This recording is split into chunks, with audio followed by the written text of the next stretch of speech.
સમાજમાં માનવતા, સંવેદના અને સેવાભાવનું અનોખું ઉદાહરણ પૂરું પાડતા શ્રી અમૃત બાપા મેલડી ધામ મંદિર ટ્રસ્ટ દ્વારા નિરાધાર માતા પિતા વિહોણી તથા જરૂરિયાતમંદ દીકરીઓ માટે તૃતીય સમૂહ લગ્નોત્સવનું ભવ્ય આયોજન કરવામાં આવ્યું છે.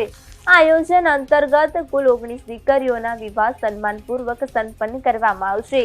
આ સમૂહ લગ્નોત્સવ માત્ર એક સામાજિક કાર્યક્રમ નથી, પરંતુ સમાજના નબળા વર્ગ માટે આશા અને સુરક્ષાનો સંદેશ છે. ટ્રસ્ટ દ્વારા દીકરીઓને લગ્ન પ્રસંગે જરૂરી તમામ ઘરગથ્થુ સામાનરૂપ કરિયાવર પણ આપવામાં આવશે, જેથી તેઓ આત્મવિશ્વાસ અને સન્માન સાથે પોતાના નવા જીવનની શરૂઆત કરી શકે.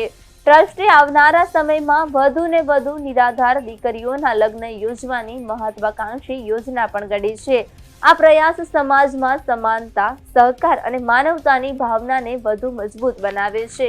શ્રી અમૃત બાપા મેલડી ધામ મંદિર ટ્રસ્ટ દ્વારા નિયમિત રીતે વિવિધ લોકહિતકારી સેવાઓ પણ કરવામાં આવે છે, જેમાં માતાજીની બેઠક, જરૂરિયાતમંદ લોકો માટે ભોજન, રથ સેવા અને ગૌશાળા સંચાલન જેવા સેવા કાર્યોનો સમાવેશ થાય છે.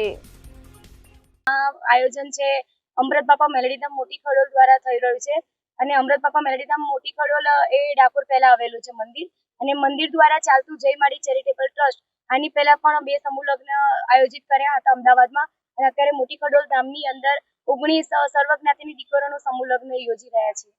ખાસ કરીને કેટલા લોકો ભાગ લઈ રહ્યા છે અને કઈ રીતનું કરિયાવરને શું કઈ રીતનું આપવામાં આવ્યું છે, અને આ સિવાય કયા કાર્યક્રમો રાખવામાં આવેલા?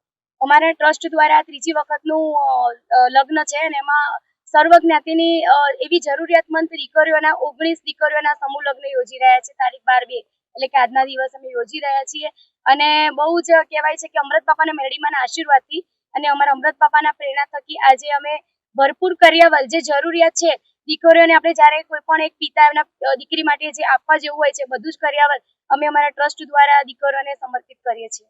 આ સિવાયના અન્ય કોઈ કાર્યક્રમો આ દરમિયાન રાખવામાં આવેલો હોય અથવા કોઈ કાર્ય કરવામાં આવેલું હોય? આ સિવાય આજે એટલો વિશેષ અમારા માટે એક ઐતિહાસિક છે કે દરેક હું કોઈ પર્ટિક્યુલર કોઈના વિશે નથી કહેતી, પણ અમારે કંઈક નવું કરવું હતું કે સમૂહ લગ્ન તો દરેક જણા કરે છે, પણ અમારે કંઈક અલગ કરવું હતું કે જે અમારું જોઈને કોઈ બીજા પણ શીખી શકે.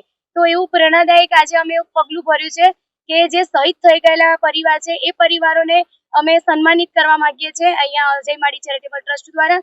તો એ લોકોને આમંત્રિત કર્યા છે.